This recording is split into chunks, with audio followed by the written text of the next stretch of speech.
वंदे मातरम के 150 वर्ष पूर्ण। जी हां, वंदे मातरम, इसे वंदे मातरम भी उच्चारित किया जाता है। इसकी रचना बंकिम चंद्र चट्टोपाध्याय ने की थी।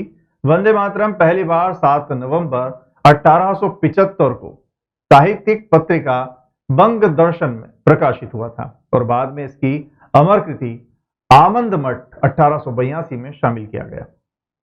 राष्ट्रीय गीत का इतिहास भारत के स्वतंत्रता संग्राम के इतिहास से जुड़ा हुआ है। इस गीत की रचना 1870 के दशक में हुई थी और यह 1896 में भारतीय राष्ट्रीय कांग्रेस के अधिवेशन में पहली बार गाया गया था। स्वाधीनता संग्राम के दौरान बंकिम चंद्र चटर्जी द्वारा रचित वंदे मातरम एक मंत्र के रूप में असंख्य क्रांतिकारियों के जीवन में स्वतंत्रता का जय घोष बना। अंग्रेजी हुकूमत के खिलाफ हमारे स्वतंत्रता सेनानियों ने वंदे मातरम का उद्घोष करते हुए अपने प्राणों की आहुति देकर मां भारती के चरणों में अपना सर्वस्व समर्पित किया। आदरणीय प्रधानमंत्री नरेंद्र मोदी जी के नेतृत्व में आज पूरा भारत वंदे मातरम के 150 वर्ष पूर्ण होने का उत्सव मना रहा है। जन जन के मन में राष्ट्रभक्ति की अलख जगाए रखने में वंदे मातरम प्रेरक आवाहन बनकर उभरा है। आज राष्ट्रीय गीत वंदे मातरम के 150 साल पूरे होने पर भोपाल में कार्यक्रम आयोजित किया गया। शौर्य स्मारक में आयोजित इस कार्यक्रम में सीएम डॉक्टर मोहन यादव भी शामिल हुए।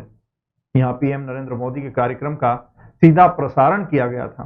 इस दौरान मैराथन, पुलिस बैंड की प्रस्तुति, 150 कलाकारों का वंदे मातरम का गायन और प्रदर्शनी का आयोजन हुआ। सीएम मोहन यादव ने अपने संबोधन में भारतीय उत्पादों का उपयोग करने और साथ ही स्थानीय उद्योगों को बढ़ावा देने की शपथ दिलाई। कार्यक्रम में पुलिस विभाग के अधिकारी और छात्र छात्राएं भी शामिल थे। मोहन यादव ने कहा कि 150 वर्ष पहले रचा गया ये गीत आजादी की अलख जगाने वाला और मातृभूमि के प्रति समर्पण का प्रतीक है। जब एक ओर हम सभी सरदार पटेल की 150वीं जयंती मना रहे हैं, तब दूसरी ओर इसी कालखंड में वंदे मातरम के 150 साल हमें अपनी जड़ों से जुड़ने और मां भारती के लिए निरंतर समर्पित रहने की प्रेरणा दे रहे हैं। ये आयोजन प्रधानमंत्री की राष्ट्र भावना और दूरदृष्टि का जीवंत प्रतीक है। वंदे मातरम के 150 वर्ष पूर्ण होने पर आगामी एक वर्ष तक यानी कि 7 नवंबर 2025 से 7 नवंबर 2026 तक देश भर में विविध आयोजन होंगे। सीएम मोहन यादव ने कहा कि वंदे मातरम के मूल मंत्र के साथ स्वतंत्रता सेनानियों ने हमें आजादी दिलाई है। इस गीत के जरिए पूरा देश एक हो गया है। उन्होंने कहा, कांग्रेस ने देश को बांटने का काम किया, सनातन संस्कृति ने हमारे देश को सशक्त बनाया। राष्ट्रीय गीत का इतिहास भारत के स्वतंत्रता संग्राम के इतिहास से जुड़ा हुआ है। इस गीत की रचना 1870 के दशक में हुई थी और ये 1896 में भारतीय राष्ट्रीय कांग्रेस के अधिवेशन में पहली बार गाया गया था। मैं भारत माता की सेवा और सम्मान के लिए यह संकल्प लेता हूं कि अपने दैनिक जीवन में अधिकतम भारतीय उत्पादों का उपयोग करूंगा और आयातित वस्तुओं की जगह देसी विकल्प अपनाऊंगा।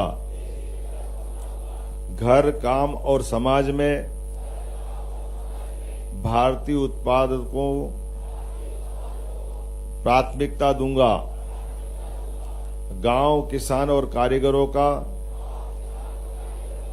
समर्थन कर स्थानीय उद्योगों को बढ़ावा दूंगा।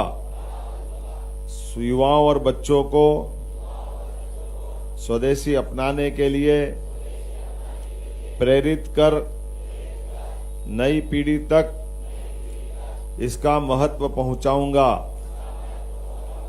पारिवारिक और सामाजिक में भारतीय भाषाओं का प्रयोग करूंगा। पर्यावरण के प्रति सजग रहकर स्वदेशी और प्राकृतिक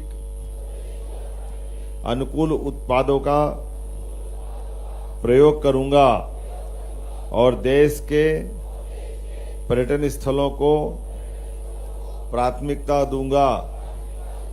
भारत माता की